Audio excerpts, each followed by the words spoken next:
Welcome to Section 420, Talkin Yankees. Well, if you like baseball history, you're going to love our next guest, Marty Appel. He's been associated with the New York Yankee organization for over 3 decades as a publicist, PR director, and TV producer. He's also one of the most respected Yankee historians out there. So let's bring him on. Hi, Marty. Welcome to the show. Great to be with you. Great to be talking baseball. Awesome. And, really glad to have you on. I mean, you are as Yankee as it gets. I mean, the New York Times cited you as one of the premier authorities on Yankee history, baseball history as well, but Yankee history. So again, thanks for coming on. It's definitely an honor to have you. Thank you. Thanks for having me.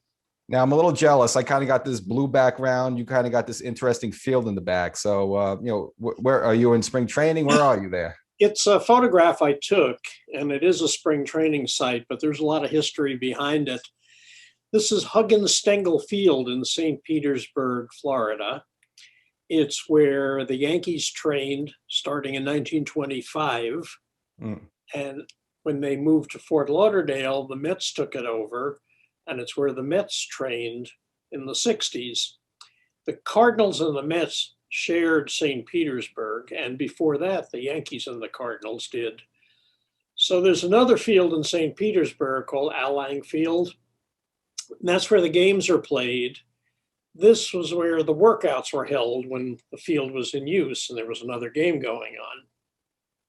If you catch old newsreels, black and white newsreels of the Yankees, even of Babe Ruth and Lou Gehrig's time, this is the setting, and these trees in the background called Austrian pines is the backdrop of all the spring training photography we saw in the 20s, 30s, 40s, 50s, 60s. So I visited it when I was at a Yankee fantasy camp in Tampa, and I said, I'll use this someday. And the Zoom era is the day. Interestingly, you're born in Brooklyn, but you kind of grew up a Yankee fan. So how'd that occur?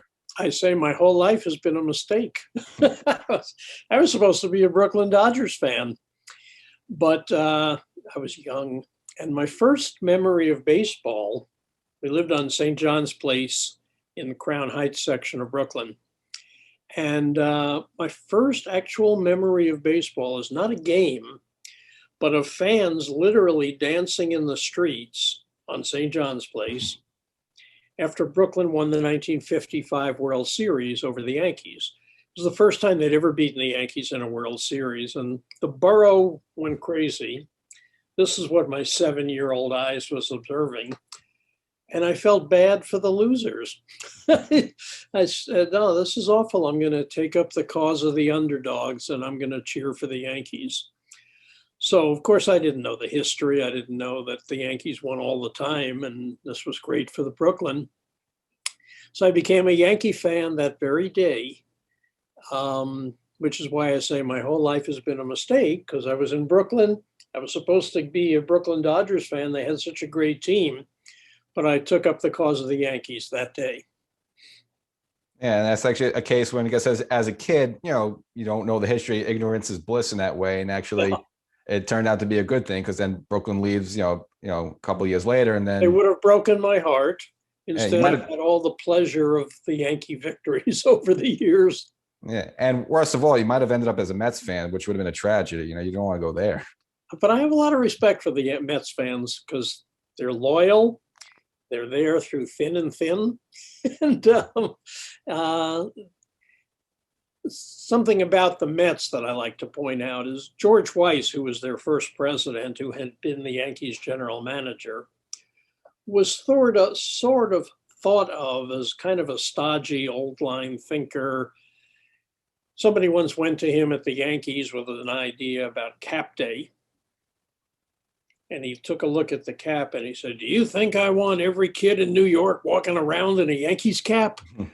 Which was the thinking of old school people back then. So he never got a lot of credit for progressive thinking. But think about the start of the Mets. They got so much right. The manager, the song, the mascot, the broadcasters, everything within the first couple of years was perfect. Still goes on to this day. And that was George Weiss, the last guy in the world that you'd ever think would come through like that. So yeah, you as a young man get interested in the Yankees, and you've been associated with it for about 3 decades. You end up working with them in the PR department. So how that get started? Well, I didn't know anybody. I had no connections there. And the baseball front offices in those days were really small. We're talking like 30 people, including secretaries. I was in college in central New York in Oneonta near Cooperstown. And I just got a whim one day. I'm going to write a letter to Bob Fischel, the PR director of the Yankees. I knew his name because he was the editor of the Yankee Yearbook, which I always faithfully purchased every year. And I sent an old-fashioned letter to him seeking a summer job, undefined, didn't know what it meant. Just sent the letter and didn't really expect an answer. What I didn't fully appreciate was that in those days, in the late 60s, baseball was not really cool among college kids. Interest was going elsewhere, including the NFL and the NBA. And he wasn't getting a lot of letters like mine from young people. He also had a problem. He had boxes and boxes of unanswered Mickey Mantle fan mail sitting in his office.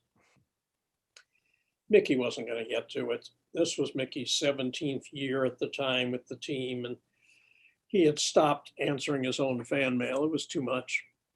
But Bob knew that everyone who wrote a letter is going to be a disappointed Yankee fan if they didn't get a response. So he thought, let me hire this kid that wrote me this letter to answer the fan mail, catch up with it, and it'll be worth it for $100 a week to keep all these Yankee fans. So that was my first job, answering Mickey Mantle's fan mail.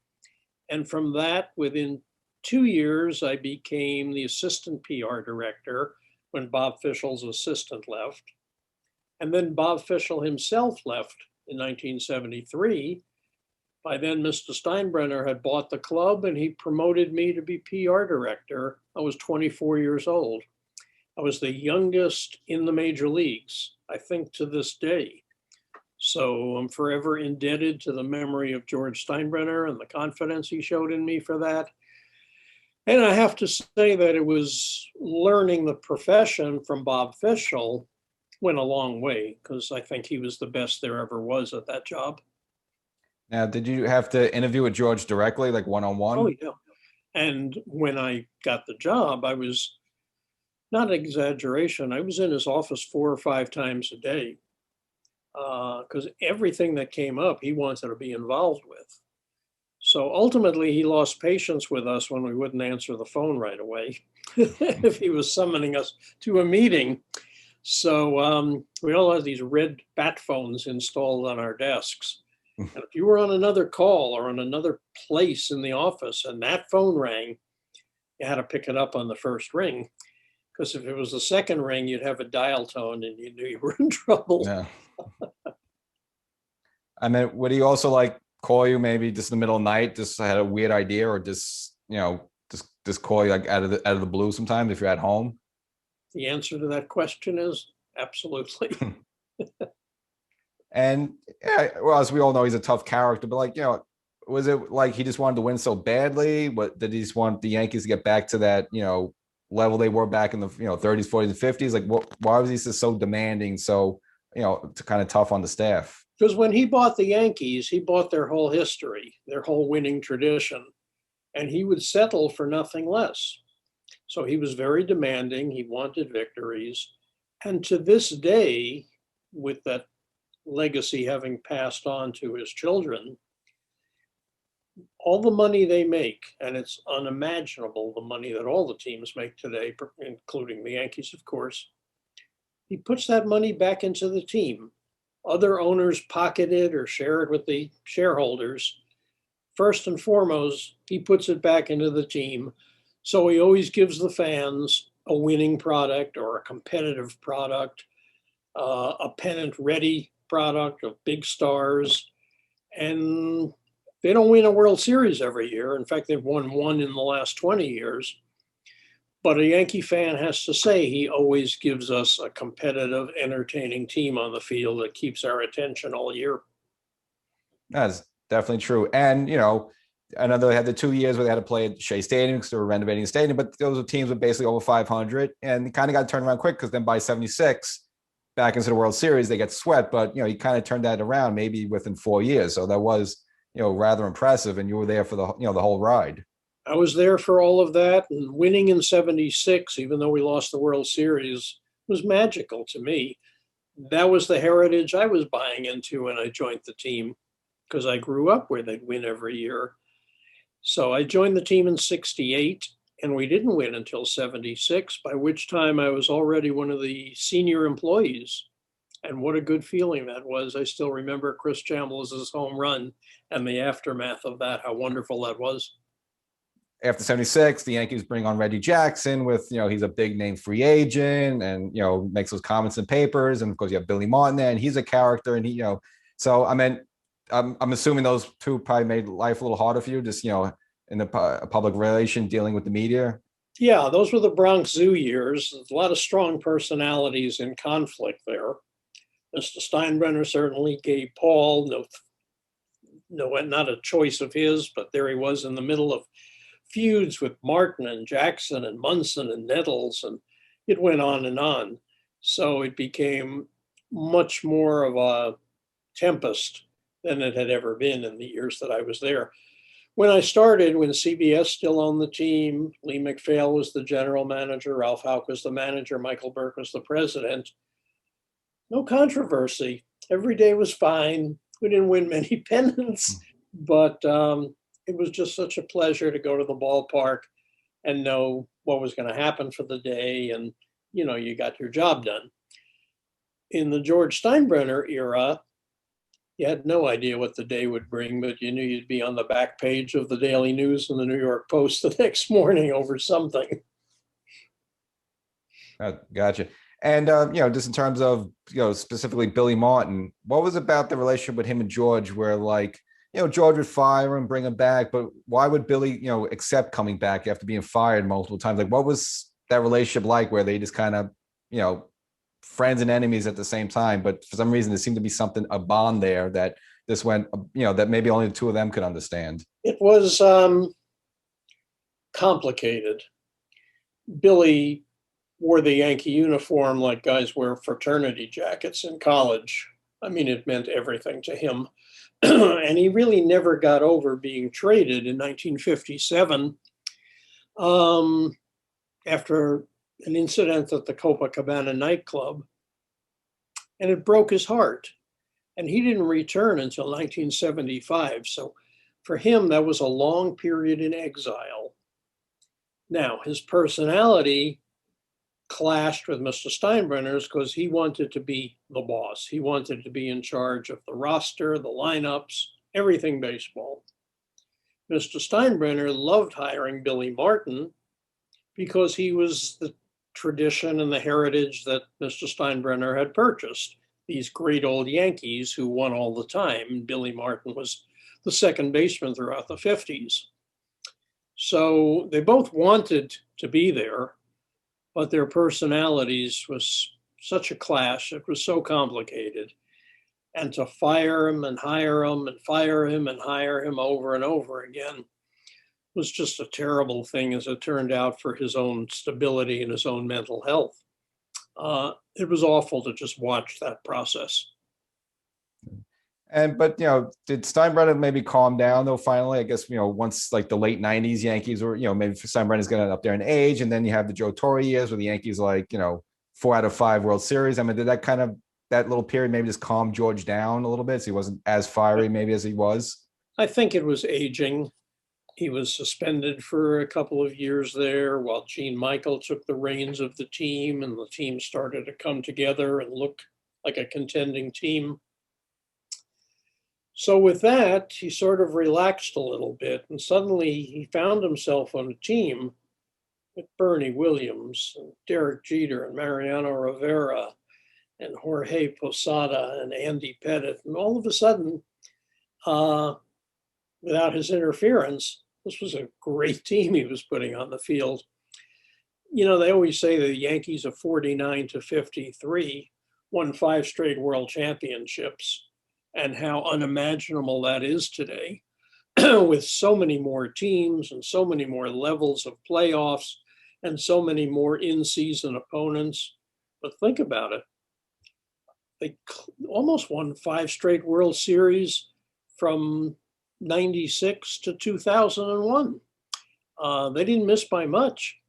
So, Yeah, I mean, then 97 team was probably just as good, almost as 96 team. It's just, I think when home Cone run got by hurt. Sandy Alomar Jr. off Yeah. Mariano. And then in 2001 was the bloop single by Luis Gonzalez off Mariano. Otherwise, there's a whole nother run of world championships there that was, to many people, unimaginable. Joe Torre was the best manager in Yankee history because as good as Casey Stengel, Joe McCarthy, and Miller Huggins were, Torre had to win with an international lineup with players on long-term contracts who didn't have to deliver that year in order to get another contract for the following year. They all made more than the manager, which was unusual. He had to beat like 13 opponents in his own league, not 7. He had to win 3 rounds of the playoffs, not 1. He had a deal with a very involved boss. The others had no interference at all. He had a deal with talk radio and second guessing going on 24/7. And yet he prevailed through that magnificent era of 96 to 2001. So I always say, for those reasons, Joe Torre has got to be named the best manager in the history of the Yankees. No, you can make that case. And really, you look at the line, especially like the 98 team, you know, they say no like A-Rods at the time, no like Mantles of Ruth at the time. This guy's, you know, just a very, very good player. I mean, the only like super duper stars you would say, well, Hall of Fames would be Mariano or Jeter. But other than that, just doing it with a really good quality club, not really, you know, relying on, you know, a couple, 2 or 3 mega stars to carry them. Like the whole team was just very good, top to bottom, bench and everything. They've always sought a well-balanced team, and it even came to fruition in 2019 when they hit an unimaginable 306 home runs.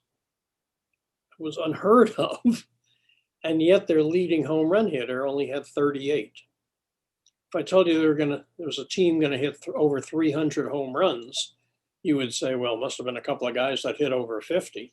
Yeah. But 38, Gleyber Torres led the team in 2019. Totally. Now let's just go back into you for a moment. So you transitioned as a TV producer for WPIX, and I guess you're working with like that broadcast. You know, how was that? You know, like. Well, I was working with Rizzuto, Messer, and White, and later on Bobby Mercer and Tom Seaver.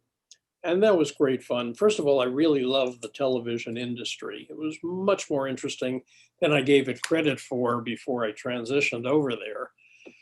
And I was also PR director for the whole station. So I had to learn everything about news gathering and community relations and license issues and public service announcements and just the whole gamut of what runs a TV station, what makes it tick. Worked with great people there. And having the responsibility for the Yankee broadcasts that I grew up watching with Mel Allen and Red Barber and Scooter was a great, great joy to me. It has sort of come full circle. Just as later on in my career, I was the PR director for Topps, and I grew up collecting Topps baseball cards. So I've been lucky in my whole life, a lot of these full circle things coming to me. But I loved my 11 years at WPIX, easy to remember that. And working with Rizzuto, Messer, and White was a fabulous experience for me, and Bobby Mercer and Tom Seaver. Yeah, I mean, because me growing up, you know, I didn't have cable. So really the only time I was to see the Yankees when they would have the broadcast on WPIX was usually like a Thursday or Friday night game. And then also you might get like a Sunday afternoon game at 1. So like today, like, you know, you can watch the Yankees 24/7, but back then it was just something special to have a Yankee game on regular TV because it was like, wow, because you didn't get it all the time. Yeah, that was because cable came, so the games were divided between cable and broadcast. When I was growing up in the 50s and 60s, we had like 140 games a year on WPIX. So Mm. what a treat that was to really see them day after day playing 2 hour and 15-minute ball games. Now, and any of those broadcasts, was there like a really funny moment or a moment, a scary moment on air? It's like, oh, something happened you didn't expect that, just stands out in your mind. You're talking about the ones that I was the producer? Yeah, back then, yeah. Well, one year when Billy Martin was let go as manager, they made him a broadcaster. So we had him in the booth. And, these are live broadcasts. You always a little uncertain that Billy would be as cautious as we needed for him to be on a live broadcast. And there were a few times that I kind of held my breath when he started a sentence. But Bill White was the enforcer. Even sometimes Rizzuto would stray into an area where we would hope he wouldn't go. And Bill White would just grab him by the wrist and squeeze. And so Phil and later Billy Martin would respond to the big Bill White squeeze and change their direction of whatever they were talking about. You've authored over 24 books, and some of them specifically about the Yankees. So again, people consider you as one of the premier authorities on Yankee history. And of course, most recently was Casey Stengel, 2017, one of baseball's most fascinating figures, Pinstripe Pride, Pinstripe Empire, and as well as Munson, The Life and Death of a Yankee Captain. Again, you can check out all these titles on Amazon. I guess, like, where do you keep all this information and like notes and stuff on all these players when you're researching and putting these books together? Well, a lot of it is here, but you have to learn not to totally trust it, especially if you're going to be writing a book. So you sort of have to discipline yourself to double and triple check everything with different sources. When I wrote Pinstripe Empire, which is the whole history of the team back to 1903, starting in 1955, as I was writing it, I felt like, all right, this is where I come in. I became a fan. I kind of know all this stuff. And it was easier to write that half of the book than the first half because I lived it. But still, you couldn't trust your memory. So the key to writing a book like that is to know where to look things up. I stumbled on a relatively new website called newspapers.com. This was especially helpful when I wrote Casey Stengel's biography, because this website has taken so many small town newspapers and digitized them for their whole run. Mm. So for instance, Casey Stengel broke in as a minor league baseball player in 1910 in Kankakee, Illinois. Well, you go to newspapers.com, you enter the Kankakee newspaper and you search Casey Stengel, and suddenly all these long lost anecdotes appear because they were tracking him even back then. He was doing loony things back then. And you couldn't stop at Kankakee. You had to look up to see who else was in the league and go to their newspapers on those road cities. So it was a challenging but an exciting project if you like research. And I do, and that's kind of what made the Casey Stengel book hum, was all these long lost anecdotes that would never have been discovered again unless people had gone to the trouble of digitizing these old newspapers. That's interesting. So there's Casey Stengel, one of the great Yankee figures. Another one I just want to ask you, just in terms of general history, Babe Ruth. Of course, people they know he's one of the greatest ever, but in terms of character and carousing and drinks like that. But what are like some positive stories about Ruth that maybe your typical baseball fan doesn't know about? Well, the first thing I like to say about Babe Ruth is that when we talk about other sports and who was the greatest ever, they all tend to be people of our frame of reference, whether it's Tiger or Jack in golf, whether it's Brady or Montana in football, whether it's Jordan or James in basketball. Almost every sport you name, we saw the greatest. And yet Babe Ruth endures as the greatest in baseball, even though he started in 1914. So that alone is a tribute to how much better he was than everybody else in the sport. We've never seen anybody dominate like he did in terms of just being like called down from a higher league. He was that much better than everybody else. People like to talk about his carousing and his partying and little characteristics like calling everybody kid and never remembering names. But he did some really noble things with his life, including agreeing to experimental surgery and medication when he had cancer in the 40s, taking a line against the Germans in World War II and signing a full-page ad in the New York Times decrying Nazism when he was German by birth, and playing against Negro League teams when he was barnstorming, which was a measure of accepting them as equals, as major league caliber players. So by nature of his influence and his largeness, larger than life figure, he did a lot of good things with his life in the end. And he was a great dad and a great ambassador for the game, went to Japan. And that Japanese tour of an American All-Star team would probably have been barely noticed if Ruth hadn't been on the team. So he knew his worth, but he was also a great teammate. I was friends with his mascot. He had his own mascot, a guy named Little Ray Kelly from Rockland County. And Little Ray started being Babe Ruth's mascot when he was like 5 years old. And Babe would pick him up on Riverside Park in Manhattan and drive with him to the Polo Grounds. This was before Yankee Stadium. And Little Ray spent like 10 years in the Yankee dugout as Babe Ruth's personal mascot. So what great stories Little Ray would tell me. And one thing was like, Little Ray had to bring a cabbage with him every day for a home game. Why?